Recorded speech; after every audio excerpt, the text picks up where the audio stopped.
Hello friends, welcome to SSC coaching centre. दोस्तों, number analogy का फिर से एक बार वीडियो लेकर के आया हूं। इंपॉर्टेंट प्रश्न थे, इसलिए कराना जरूरी है, क्योंकि परीक्षाओं में इसी प्रकार के प्रश्न पूछे जाएंगे तो आप नहीं कर पाएंगे। मुझे मालूम था, इसलिए इन प्रश्नों को लेकर के आ गया। तो चलिए स्टार्ट करते हैं। पहला प्रश्न है, 2 है, 0 है, 3 है क्वेश्चन मार्क। जो बच्चे इंटेलिजेंट हैं उनसे मैं कहूंगा कि आप इस प्रश्न को एक बार खुद से करके देख लीजिए, आपको प्रश्न का लेवल मालूम हो जाएगा। ठीक है, खुद से करने की जरूरत पड़ती है। कोई भी प्रश्न हो, जब तक खुद से नहीं करेंगे तब तक नहीं आता। कोई भी टीचर हो वो यही बोलेगा कि कोई भी प्रश्न है एक बार आप उसे खुद से करके जरूर देखें। 2 है, 0 है, 3 है क्वेश्चन मार्क। बहुत बढ़िया प्रश्न है। ठीक है, देखिए अब यहां पर ये जो 2 है, मैं क्या करूं, इस 2 का क्यूब कर दूं भाई। 2 का क्यूब 8 होता है, आप सभी जानते हैं। लेकिन मुझे 0 बनाना है, 8 नहीं बनाना। मुझे क्या बनाना है, 0 बनाना है। ये 2 है, मेरे पास 2 है। 2 की पावर 3 8 होता है, और 8 में से मैं 8 को ही घटा दूंगा तभी 0 बनेगा, वैसे नहीं बनेगा। 8 में से 8 को घटा दूंगा तभी 0 बनेगा। उसी तरीके से मेरे पास यहां पर क्या है, 3 है। पावर 3 किया था तो यहां पर ही पावर 3 करूंगा। पावर 3 कितना होता है भाई, 27 होता है। मैंने क्या किया, पावर 3 करके 8 घटाया, यहां पर पावर 3 करके 8 घटा दूंगा, यहां पर भी भैया 8 घटाऊंगा। तो 27 में से अगर मैं 8 घटाता हूं तो कितना होगा, 19। 19 मुझे कहां पर मिलेगा, सी ऑप्शन में। बना कि नहीं बना। अगर मैं 2 की पावर 3 नहीं करता, 2 करता तो 4 आता, 4 में से 4 घटा देता 0।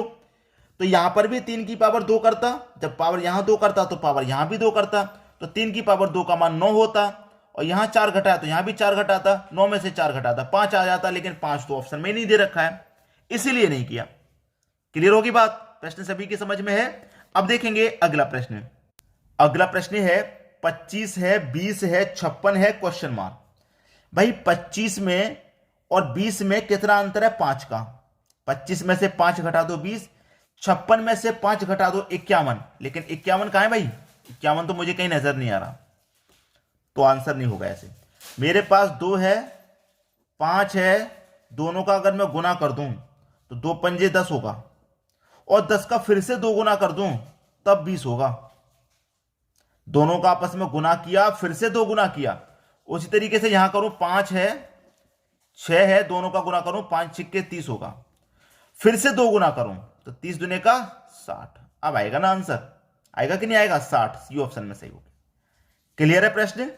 इस तरीके से प्रश्न बनाए जाएंगे। इनको मैं इसीलिए कह रहा था कि ये प्रश्न मुझे महत्वपूर्ण लगे। एनालॉजी आप समझ सकते हैं कि कितना इंपॉर्टेंट चैप्टर है। ठीक है, जो बच्चे इंटेलिजेंट होते हैं वो भी प्रश्न में फंस जाते हैं, यहां पर लॉजिक समझ में नहीं आता है क्या लग रहा है। अब देखेंगे हम अगला प्रश्न। अगला प्रश्न है, 99 का रिलेशन 9 से है, तो 999 का रिलेशन किससे बनेगा। प्रश्न ने फंसा दिया यहां पर आपको। कैसे बनेगा भाई, दोनों है, दोनों का 1 9 कर दिया। अब 3 9 है भाई, दोनों में से 1 9 घटा दिया। अब 3 9 में से 1 9 घटा दूंगा, 2 9 आने चाहिए, दोनों किसी भी ऑप्शन में नहीं है। फंसा दिया। फंसाया वसाया कुछ नहीं है, समझ लीजिए प्रश्न को, बस आपकी आंखों के सामने आंसर है। कैसे भाई, देखिए आपके पास ये 9 है और ये 9 है, अगर मैं दोनों को जोड़ दूं तो 9 और 9 कितना हो जाएगा, 18। ठीक है, कितने 9 है, 2 9 है ना हमारे पास, तो 2 से डिवाइड कर दूंगा मैं। 2 9 है इसलिए 2 से डिवाइड, कितनी बार जाएगा, 9 बन गया 9। अब यहां पर मेरे पास कितने 9 है, 3 9 है, 3 9 है ना, तो तीनों को जोड़ूंगा भाई, मैं तीनों को जोड़ूंगा। 9 9 18, 9 27 हो गया। यहां पर हमारे पास 2 9 थे तो 2 से डिवाइड किया, यहां पर हमारे पास 3 9 है तो 3 से डिवाइड करेंगे। 3 में का 27, 9 बार जाएगा। यहां पर भी कितना आ जाएगा, आपका आंसर 9 आ जाएगा। पहला ऑप्शन सही। समझ में आ गई बात, आसान था, किसी को कोई समस्या नहीं होगी। अब देखेंगे अगला प्रश्न। अगला प्रश्न है, 49 है, 85 है, दोनों ही जगह पर क्वेश्चन मार्क है। 49 85 दोनों ही जगह पर क्वेश्चन मार्क। अब देखिए मेरे पास 4 है और 9 है, मैं क्या करूं, पहले दोनों को जोड़ लेता हूं। तो 4 और 9 को जोड़ूंगा, 13 हो जाएगा भाई, 13 हो गया। उसी तरीके से मेरे पास 8 है और 5 है, मैं इन दोनों को भी जोड़ूंगा तो 8 और 5 ये भी 13। दोनों का योग मेरे पास 13 है, मतलब समान योग है। अब यहां पर जो दोनों संख्या आएंगी उनका योग भी समान ही आएगा। यहां पर पहला ऑप्शन अगर मैं देखूं, 5 और 7 12, 8 5 13, 12 12 आए या फिर 13 13 आए, अलग अलग आ रहा है। यहां पे 12 यहां 13, तो ये गलत। 6 और 2 8 और ये 15, ये भी गलत। 9 और 5 14, 6 और 7 13, ये भी गलत। 8 और 7 15, 6 और 9 15, ये सही हो गया। ठीक है, ये आपका सही हो गया, क्योंकि 8 और 7 15 हो गया, 6 और 9 ये भी 15, तो यहां पर कितना आ जाएगा आपका 87 आ जाएगा, यहां पर 69 आ जाएगा। दोनों का योग 15, यहां भी दोनों का 15, जैसे दोनों का 13 13 आया तो यहां भी दोनों का समान आएगा 15 15। तो ये प्रश्न का सही आंसर आ गया डी ऑप्शन। अब देखेंगे हम अगला प्रश्न। अगला प्रश्न है 3 है 12 है 4 है क्वेश्चन मार्क। भाई देखिए 3 से 12 कैसे बनेगा, अगर आप 3 का कर दें स्क्वायर कितना होता है 9, 3 का स्क्वायर कर दिया और उसमें अगर मैं 3 ही जोड़ दूं तो 12 हो जाएगा। वैसे तो अगर मैं 3 का गुना 4 से कर देता तब भी 12 था, 4 का गुना 5 से कर देता 20 आ जाता। 5 से क्यों करता भाई, 3 का गुना 4 से किया अगली संख्या से, 4 का गुना उसके अगली संख्या से, 5 से करूंगा तो 20। ठीक है, इसलिए तो यहां पर बनेगा नहीं। तो यहां पर मैंने क्या किया, 3 का स्क्वायर किया 9 आ गया, उसमें 3 जोड़ दिया 12। उस तरीके से मैं 4 का स्क्वायर करूंगा 16 होगा, यहां 3 जोड़ा तो यहां भी 3 जोड़ दूंगा, 16 में 3 जोड़ दूंगा 19। पहला ऑप्शन सही हो जाएगा। प्रश्न के बारे में उस तरीके से सोचिए, प्रश्न जिस तरीके से दे रखा है तभी प्रश्न बनेगा। ठीक है, अब देखेंगे हम अगला प्रश्न।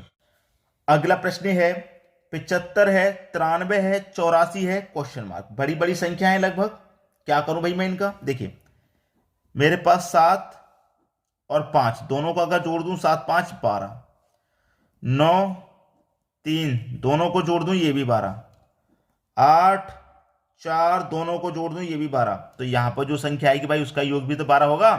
अब 5 और 7 12 होता है तो यही सही हो गया ना।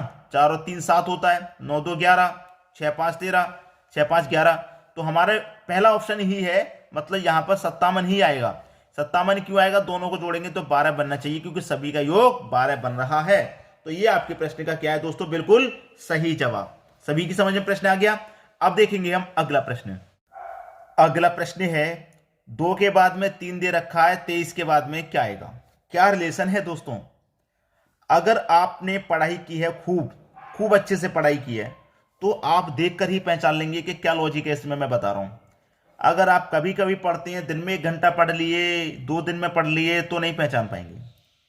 कितने बच्चों ने यहां पर पहचान लिया कि इसमें प्राइम नंबर सीरीज लग रही है, कितने बच्चों ने पहचान लिया। इसमें प्राइम नंबर सीरीज लग रही है, कितने बच्चों ने पहचान लिया। 2 एक प्राइम नंबर संख्या है, 3 भी एक प्राइम नंबर संख्या है, 23 भी एक प्राइम नंबर संख्या है, कितने लोगों ने पहचान लिया। 2 के बाद में प्राइम नंबर 3 आता है, 23 के बाद में प्राइम नंबर क्या आता है बताइए भाई मुझे। प्राइम नंबर का मतलब अभाज्य संख्या। 2 के बाद में 3 आता है जस्ट आगे, 23 के बाद में कौन सा प्राइम नंबर आता है। 23 के बाद में 24 भी प्राइम नंबर नहीं, 25 भी नहीं, 26 भी नहीं, 27 भी नहीं, 28 भी नहीं, 29 प्राइम नंबर है, मतलब बी ऑप्शन यहां पर 29 आएगा। ठीक है, तो मैं पहले कह रहा था कि कितने बच्चों ने यहां पहचान लिया कि प्राइम नंबर सीरीज लग रही है। ठीक है, यही चीज तो होती है जानकारी वाली। भाई पढ़ाई करी है या नहीं करी ये आपको यही पता लगेगा ऐसे ही प्रश्नों में। अब देखेंगे अगला प्रश्न। अगला प्रश्न है 4 है 66 है 8 है क्वेश्चन मार्क। अब मैं एक प्रश्न तो आपको होमवर्क के लिए देता हूं, तो उसी तरीके से लास्ट का ये प्रश्न भी आपको होमवर्क के लिए रहेगा। आप मुझे कमेंट बॉक्स में आंसर बता देना क्या आने वाला है। अगर आप चाहो तो मैं इसका आंसर आपको बता सकता हूं क्या आएगा। जिन बच्चों का आंसर 514 आएगा वो सही है, पहले बता दिया मैंने आंसर। लेकिन जिनका कुछ अलग आ रहा है तो फिर कैलकुलेशन करने की जरूरत है अभी आपको। ठीक है, 514 आंसर आना चाहिए। अगर 514 नहीं आ रहा तो फिर आप कैलकुलेशन को गलत कर रहे हैं। क्लियर है, तो होमवर्क के लिए एक प्रश्न तो बनता है लास्ट में, तो आपको यह प्रश्न करके मुझे कमेंट बॉक्स में आंसर बताना है। और वीडियो को क्या करना है दोस्तों, शेयर नहीं रुकना चाहिए, क्योंकि बहुत सारे बच्चे तैयारी कर रहे हैं, हो सकता है कोई भी प्रश्न किसी भी बच्चे की बहुत मदद कर दे, इसलिए शेयर मत रोको, शेयर करते रहिए। ठीक है दोस्तों, वीडियो देखने के लिए आपका बहुत बहुत धन्यवाद।